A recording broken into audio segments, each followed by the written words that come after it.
فمن يعمل مثقال ذرة خيرا يره ومن يعمل مثقال ذرة شرا يره. الحمد للہ وحدہ والصلاة والسلام علی من لا نبی بعدہ اما بعد. اللہ کے رسول صلی اللہ علیہ وسلم کے ارشاد گرامی ہے ان اللہ یرفع بهذا الكتاب اقواما ویضع به آخرین. حضرت عمر رضی اللہ تعالیٰ عنہ سے مروی یہ حدیث کی مختلف کتابوں کے اندر موجود ہے، صحیح مسلم، مسند احمد وغیرہ. اس حدیث کے اندر اللہ کے رسول صلی اللہ علیہ وسلم کے ارشاد گرامی ہے کہ اللہ تعالیٰ اس کتاب قرآن کریم کی وجہ سے بہت سارے لوگوں کو بلندیوں سے نوازیں گے، اور اسی کتاب قرآن کریم کو چھوڑنے کی وجہ سے بہت سارے لوگ ذلت اور پستی کی گہرائیوں اور کھائیوں کے اندر گر جائیں گے. امت محمد ہونے کے ناطے، امت قرآن ہونے کے ناطے ایک مسلمان کو اپنے آپ سے یہ سوال کرنا چاہیے کہ وہ اس حدیث کی روشنی میں کن لوگوں میں شمار ہوتا ہے. کیا وہ قرآن کریم کے ساتھ تعلق بنا کے بلندیوں کی طرف گامزن ہے، یا پھر قرآن کریم کو چھوڑ کے اس نے ذلت اور پستی کی گہرائیوں کو اختیار کر لیا ہوا ہے. سوال یہ پیدا ہوتا ہے کہ کوئی شخص اپنے بارے میں یہ فیصلہ کس طرح کر سکتا ہے. دیکھیے، دعویٰ کرنے کو ہر کوئی کہتا ہے کہ مجھے قرآن سے بہت زیادہ محبت ہے، اللہ کے رسول سے بہت زیادہ محبت ہے، لیکن محبت کی کچھ نشانیاں ہیں، محبت کے کچھ تقاضے ہیں، قرآن کریم کے بھی کچھ حقوق ہیں. اگر کوئی ان حقوق کو ادا کرتا ہے تو اس کا مطلب یہ ہے کہ اس کا قرآن کریم کے ساتھ تعلق مضبوط ہے، اور اگر کوئی ان حقوق کو ادا نہیں کرتا یا ان حقوق کا اسے پتہ ہی نہیں ہے تو اس کا مطلب یہ ہے کہ اس کا قرآن کریم کے ساتھ تعلق کمزور ہے. قرآن کریم کے ہمارے اوپر کیا کیا حقوق ہیں؟ سب سے پہلا اور بنیادی حق جو قرآن کریم کے حوالے سے ہمارے اوپر ہے وہ یہ ہے کہ ہم قرآن کریم کو زیادہ سے زیادہ پڑھیں. پڑھنے سے بھی پہلے قرآن کریم کو سننا ایک قرآن کریم کا بنیادی حق ہے، کیونکہ جب تک آپ قرآن کریم کو سنیں گے نہیں تب تک آپ صحیح طرح سے قرآن کریم کی تلاوت نہیں کر پائیں گے. بہت سارے لوگ یہ کہتے ہیں جی میں قرآن کریم پڑھنا چاہتا ہوں لیکن مجھ سے پڑھا نہیں جاتا. ایسے جو میرے بھائی ہیں یا بزرگ حضرات ہیں یا ایسے مسلمان جو ہیں، ان سے میرا یہ سوال ہے کہ کیا وہ قرآن کریم کو سنتے ہیں؟ یعنی جو آیت، سورت یا قرآن کریم کا جو حصہ انہیں نہیں آتا، کیا کبھی انہوں نے کسی سے سنا ہے؟ آپ دیکھیے، ایک بچہ جو پیدائشی طور پہ بہرا ہوتا ہے وہ ساتھ گونگا بھی ضرور ہوتا ہے. کیوں؟ کیونکہ اس نے سنا نہیں ہے. جو سنا نہیں ہے اس کو وہ بول بھی نہیں سکتا. تو جو لوگ قرآن کریم نہیں پڑھ سکتے انہیں اپنے آپ سے، اپنے اوپر، اپنے حوالے سے اس طرح بھی ان کو سوچنا چاہیے، کیا ان کا حال کہیں اس گونگے بچے کی طرح یا اس بہرے بچے کی طرح تو نہیں ہے کہ انہوں نے کبھی قرآن کریم سنا بھی نہیں اور اس لیے انہیں پڑھنا بھی نہیں آتا.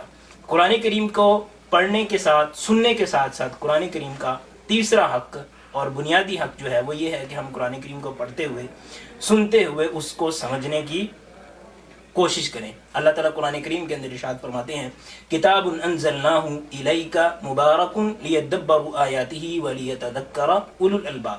اس بابرکت کتاب کو نازل ہی اس لیے کیا گیا ہے تاکہ لوگ اس کی آیات کے اوپر غور و فکر کریں، اور جن کو اللہ نے عقل کی نعمت سے نوازا ہے وہ اس سے نصیحت حاصل کریں. قرآن کریم کا چوتھا حق ہمارے اوپر یہ ہے کہ ہم حسب توفیق قرآن کریم کو یاد کرنے کی بھی کوشش کریں. ایک تو یہ نا کہ آپ پورا قرآن کریم شروع سے لے کے آخر تک یاد کر لیں، یہ تو بہت بڑی سعادت کی بات ہے، لیکن یہ ضروری نہیں ہے. اگر ہم پورا قرآن کریم یاد نہیں کر سکتے تو کم از کم ہمیں جتنا ہم روزانہ یاد کر سکتے ہیں یا جتنا ہمارے اندر استطاعت ہے اتنی ہمیں کوشش کرنی چاہیے. آپ ذرا دیکھیے کہ بچہ جب 5، 6، 7 یا 10 سال کا ہوتا ہے تو اس کو چھوٹی چھوٹی صورتیں، سورہ فاتحہ اس کو آتی ہے، قل اعوذ برب الناس، قل اعوذ برب الفلق، انا اعطیناک الکوثر اسے آتی ہیں جب اس کی عمر ابھی 7، 8 سال یا 10 سال ہوتی ہے. لیکن بچہ 15 سال کا ہو جاتا ہے، 20 سال کا ہو جاتا ہے، وہی اس کو 5 صورتیں ہی آتی ہیں.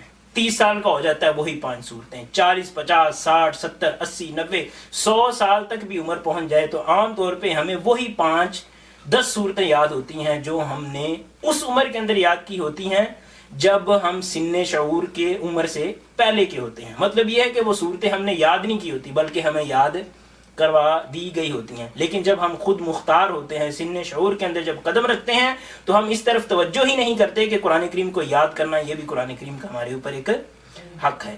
قرآن کریم کا ایک اور حق ہمارے اوپر یہ ہے کہ ہم قرآن کریم کو پڑھنے کے ساتھ ساتھ، سننے کے ساتھ ساتھ، اگر اللہ توفیق دے تو یاد کرنے کے ساتھ ساتھ اس کے اوپر عمل بھی کرنا ضروری ہے۔ ہم یہ کہتے ہیں ذالک الکتاب لا ریب فیہ، اس کتاب کے اندر کسی قسم کا کوئی شک و شبہ نہیں ہے، اس کے جو احکامات ہیں، اس کے جو اوامر و نواہی ہیں، اس کے اندر جو قوانین بیان کیے گئے ہیں وہ دنیا کے سب سے بہترین قوانین ہیں، اس سے بہتر کوئی قوانین ہو نہیں سکتے۔ تو بھائیو، اگر ہمارا یہ ایمان ہے تو پھر ان قوانین کے اوپر ہمیں خود بھی عمل کرنا چاہیے اور ان کے نفاذ کی ہمیں کوشش بھی کرنی چاہیے۔ قرآن کریم کے حوالے سے ایک مزید ہمارا حق یہ ہے کہ قرآن کریم ہماری عادت بن جانا چاہیے۔ اللہ کے رسول صلی اللہ علیہ وسلم کے بارے میں کسی نے پوچھا کہ اللہ کے رسول صلی اللہ علیہ وسلم کی عادت مبارکہ کیا تھی، آپ کے اخلاق کیا تھے؟ تو حضرت عائشہ رضی اللہ تعالیٰ عنہ نے کیا فرمایا؟ کان خلقہ القرآن، اللہ کے رسول صلی اللہ علیہ وسلم کی گویا کہ عادت اور اخلاق جو ہیں وہ سارے کا سارا قرآن کریم ہے۔ تو قرآن کریم کے ساتھ ہمارا اس طرح کا تعلق ہونا چاہیے کہ قرآن کریم ہماری عادت ثانیہ جس طرح کہا جاتا ہے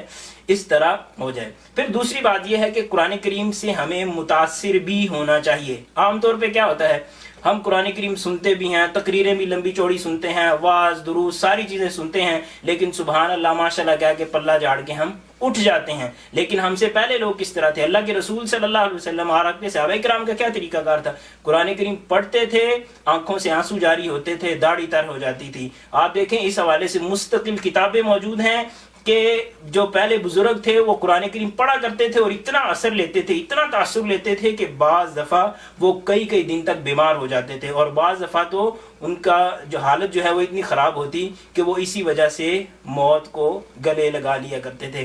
آج ہمیں ہمارے کاروبار میں گھاٹا پڑ جائے یا ہمارا کوئی دنیاوی نقصان ہو جائے تو ہمیں ہارٹ اٹیک تو ہو جاتا ہے، لیکن قرآن کریم کو سن کے ہمارے اوپر کوئی اثر نہیں ہوتا۔ میرے بھائیو، یہ چند سوال ہیں کہ کیا ہر روز میں قرآن کریم پڑھتا ہوں کہ نہیں؟ کیا میں قرآن کریم کو سنتا ہوں کہ نہیں؟ کیا میں قرآن کریم کو سمجھتا ہوں کہ نہیں؟ کیا میں قرآن کریم کو یاد کرتا ہوں کہ نہیں؟ کیا میں قرآن کریم کے اوپر عمل کرنے کی، اس کو اسلامی نظام کو نافذ کرنے کی کوشش کرتا ہوں کہ نہیں کرتا؟ کیا قرآن کریم سن کے میرے رونگٹے کھڑے ہوتے ہیں کہ نہیں ہوتے؟ اگر ان سوالوں کا جواب ہاں کے اندر ہے تو اس کا مطلب یہ ہے کہ ہم یرفع بہذا الکتاب اقواما کے اندر جو خوش نصیب لوگ آتے ہیں ہمارا بھی ان کے اندر شمار ہو سکتا ہے۔ لیکن اگر ان کے جواب نہ کے اندر ہیں تو اس کا مطلب یہ ہے کہ ہمیں اپنے رویے پہ نظر ثانی کرنے کی ضرورت ہے، اللہ کی کتاب قرآن کریم کی طرف لوٹنے کی ضرورت ہے۔ وَتُوبُوا إِلَى اللَّهِ جَمِيعًا أَيُّهَا الْمُؤْمِنُونَ لَعَلَّكُمْ تُفْلِحُونَ۔ لوگوں اگر فلاح چاہتے ہو، کامیابی چاہتے ہو تو اللہ کی طرف لوٹاؤ۔ اللہ سے دعا ہے کہ اللہ تعالی ہمیں